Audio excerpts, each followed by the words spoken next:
Parang natatakot na sila sa'yo. Ay, hindi naman po sa ganun. Ginawa ko lang po yung nararapat doon sa ano. Kasi yung matanda nga, kung hindi ko pa tinulungan, baka kung ano pang nangyari doon. Tinulungan ko na. Kakatayin nyo daw yung aso. Para... Hindi po. Ganito yun. Itinabi ko muna doon sa ano, sa may tindahan ko. Doon, patay na. Tapos, umuwi muna ako. Nag-share ako. Pagbalik ko, nakasako na. Tapos, di nangyari doon sa ano, harap ni Armville, di ba Santa Cruz yun. Oh, hinanap ko si Kapitan kasi nandun naman si Kapitan. Nandun na, may nasaksiyan din niya ng konti yung ano, pangyayari. So itinabi nyo para intayin yung may-ari. Opo. Tapos po, Sino naglagay sa sako nun, sir? hindi ko po alam kung sino nang naglagay. Pagdating ko, nakasako na.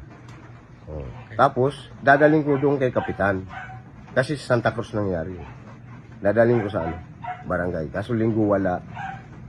Pumunta na nga ako sa bahay nila. O tapos nakasalubong ko yung kaibigan ko. Tako, ano kaya pwedeng gawin ng ano, asong ano, may yung ano, yung anong tawag doon sa Tagalog, yung rungaw. Okay, may sira. Ano, yeah. Parang nasisiraan na siya ng bait. Ay, mas mabuti pa niyan, pare, ano na lang, ibaon na lang. O sige kako, ikaw na munang bahala dyan kasi kako, tutulungan ko muna yung asawa ko. May CCTV na hinabol mo yung aso. Anong nangyari dun to? Hinabol ko na kasi yung aso kasi yung na ano na ay may ano na anong tawag nun sa Tagalog yung nangagat na. Okay. Bali nakadalawa ng kagat na siya. Tapos muntikan pa nga yung asawa ko na nagtitinda lang doon sa amin ano. So nangagat siya doon sa may kalsada? Opo. Okay. Doon mismo. Tapos tapos kaya mo siya hinabol kasi nangagat na? Opo. Basta nga ako na ano na nakagat na ako. Okay. Kaya kung baga sa ano ay talagang ano na siya. Talagang wala na sa sarili yung aso. Parang ano talaga. So anong ginawa mo? Ay, lahat ng makasalubong niya, parang gusto niya pang anuhin.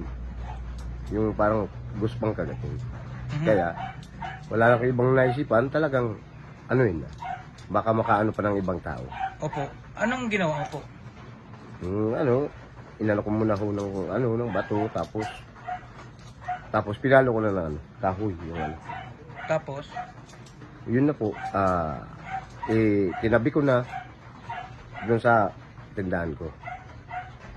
Ano sana ang gagawin mo doon po? Maghihintay sana kung sino yung ano may-ari. Natagalan pa nga yun. Natagalan pa mga kalahating oras, gano'n. Naghihintay pa rin yung may-ari kasi bumalik nga yung na ano, yung nakagat, bumalik. Nagsabi rin yun na huwag mo munang anuhin, galawin para yung may-ari malaman yung ano talaga. So nagpa-injection na ba kayo? Okay na po. Nagpagamot kayo? Opo na. Sino nagpagamot? Kayo lang? Ako, sarili ko po. Yung isang nakagat, mismo yung ano, may-ari ng aso. Okay. Galit ba kayo dun sa may-ari ng aso? Ay, hindi ko po, wala po akong intensyon na, hindi ko nga po alam kung na sa kanila yun eh.